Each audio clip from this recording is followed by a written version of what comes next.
My name is Dr. Nisha Khot. I am an obstetrician gynecologist. My clinical role is as clinical director of Obstetrics and Gynaecology at Bayside Peninsula Healthcare Network.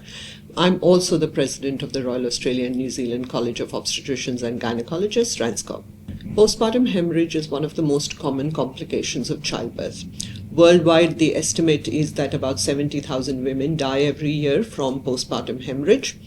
That is about one woman every 4 to 6 minutes, which is a significant number of women.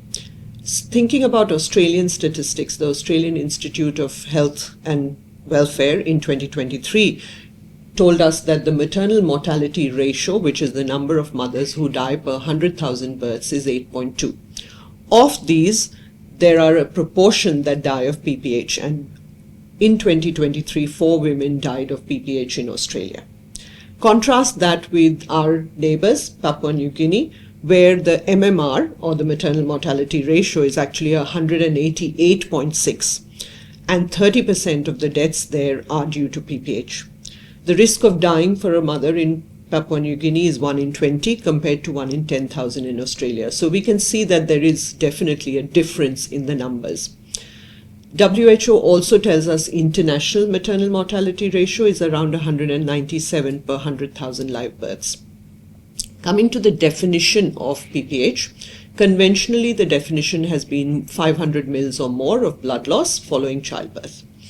This has more recently been updated by a consortium of various people, including the International Federation of Obstetricians and Gynaecologists, the WHO, as well as the International Confederation of Midwives, and they have updated it to make it actually 300 mils in the presence of symptoms.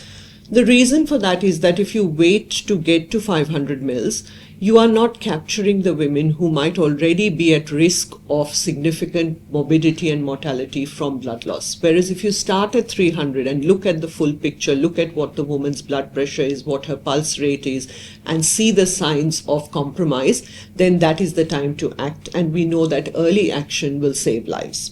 It's important to remember that PPH can occur in any woman and often occurs in women who don't have any risk factors. And so while it is important to recognize the risk factors, it's equally important to remember that it can happen to anyone, it can happen in any situation. The most common risk factors that are associated with PPH are usually labor related. So a long labor, a labor that gets obstructed, when there is a previous history, if someone has had PPH previously, or if there are retained products or the placenta is not delivered immediately and gets retained, those are all the things that increase the risk of PPH. However, it's also important to remember that women who start off their labor malnourished, with a low hemoglobin, with anemia, are more likely to suffer the consequences of blood loss rather than someone who starts off in good health with good hemoglobin at the start of labor.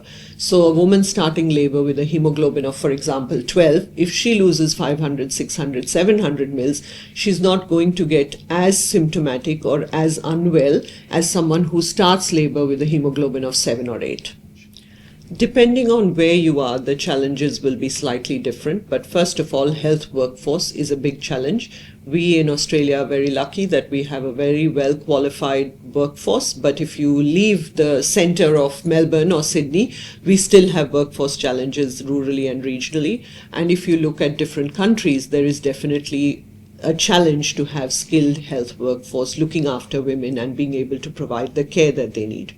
The other challenge is access to drugs and medication, because we know that there are very effective drugs that work to prevent excessive blood loss, but access to these medications and cost of these medications is something that is a barrier to women being able to access those medications that can be life-saving.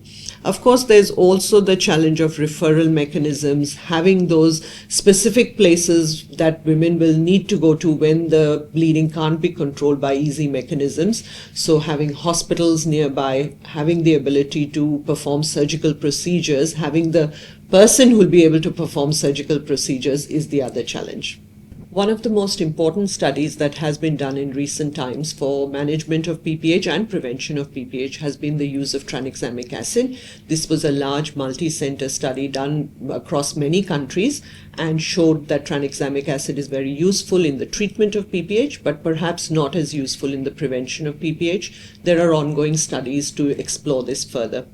The other thing that mostly what we've spoken about today has been primary PPH, so the PPH that happens immediately after childbirth. But there is also secondary PPH, which happens at a delayed time, sort of 24 hours or beyond after childbirth. And we know more about primary PPH and its management than we know about secondary PPH. So there has been a study looking at the presentations of women with secondary PPH at a large tertiary center, thinking about what the causes are so that we can explore that further and have further management options. The guideline that I spoke about, the combined guideline between WHO and the Gynaecology Federation and the Midwifery Federation, lists the gaps that currently exist in PPH research. And so that is something to look at for future researchers to plug those gaps. Hi, my name's Tara Croft and I'm the CEO of Baymatob. At Baymatob, we're really trying to make pregnancy and childbirth safer for mums and for their babies.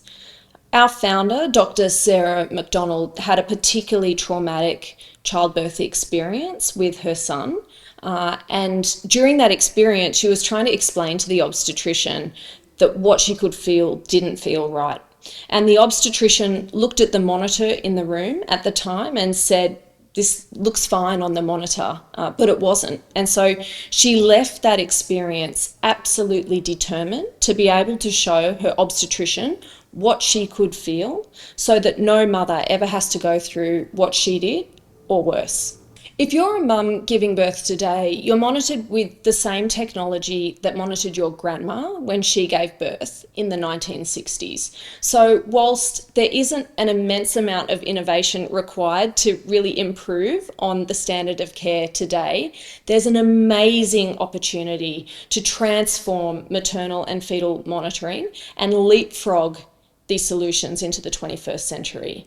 We're going from quite rudimentary analog monitoring and leapfrogging into AI-enabled predictive and personalised tools.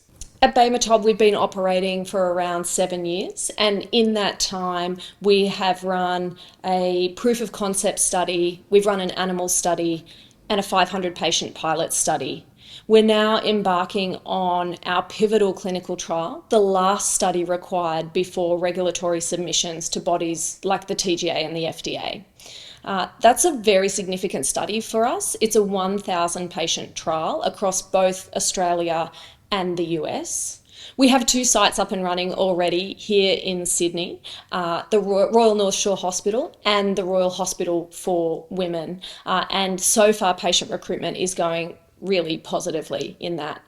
We are about to embark on 5 sites in the US to recruit the remainder of the patients for that study. And that's dotted around the US from the University of Colorado in Denver, Columbia Irving Medical Center in New York, UPMC in Pittsburgh, Ohio State University, and the Women's Hospital in Baton Rouge, Louisiana. And we're really excited to be coming towards the end of this clinical trial program, because it means that we're one step closer to getting our medical device and our digital platform into the world and into the hands of clinicians and onto the bellies of mums.